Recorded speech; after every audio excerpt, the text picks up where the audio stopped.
are taught and believe that we can accomplish anything if we just put our minds to it.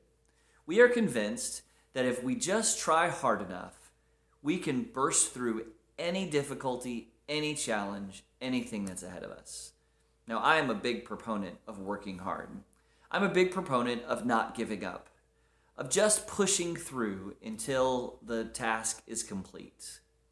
But over the last few months, I have been disappointed, frustrated, and uncertain about all that life has brought to me and to us. Life is hard. Things are difficult. We're facing a world of unprecedented challenges. We're facing a time when life inside and outside of the church is changing at a dramatic pace.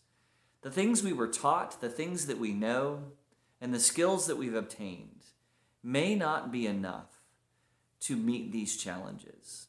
And so, we need to do something different. In our culture, we are taught that we value pulling ourselves up by the bootstraps. This imagery is about when we get knocked down, being able to lift ourselves up, being able to dig deep and to change. Dig deep and do something about the challenge in front of us. But I was thinking this week about what happens when our bootstraps break. What happens when the things that we are used to doing, the things we know, and the skills we have obtained are not enough?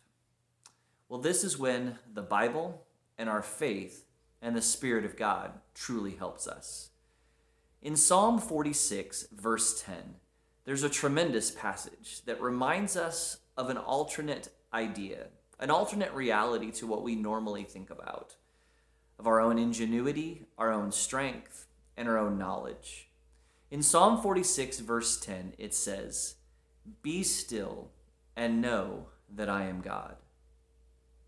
Be still. When faced with challenges, don't try so hard. When you're disappointed, don't just push through. When you're frustrated, just stop. When the future seems uncertain, be still.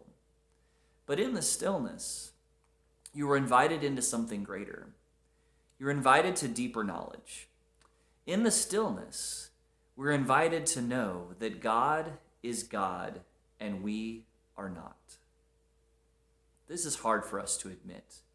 This is hard for us to sit with.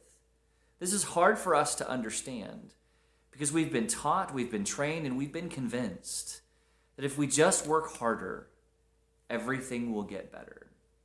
But my friends, I think it's time for us to be still. I think it's time for us to know that even in the uncertainty, even when we don't know what tomorrow will bring, God has this.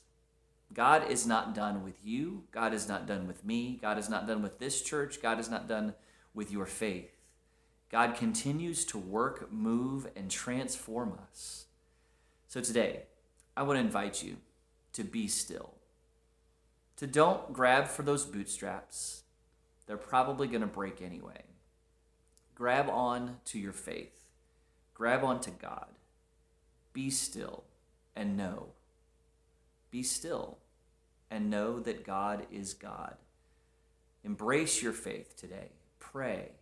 Pray hard. Pray long. Pray earnestly for God to work all things for good as He has promised us. Allow God to work in you, through you, and for His purpose and mission in the world. And when we are still before God, He will revive us. He will show us the way, the truth, and the life through His Son Jesus, so that we can be empowered for the next phase. So His grace can work through us, not so that we can show off our prowess or show off our skills, but that we can show Him off to the world. It is my prayer today that we will see God move in a mighty and fantastic way, not because of our effort, not because of our knowledge, not because of our insights, but because of His grace in reality. God bless you and have a great day.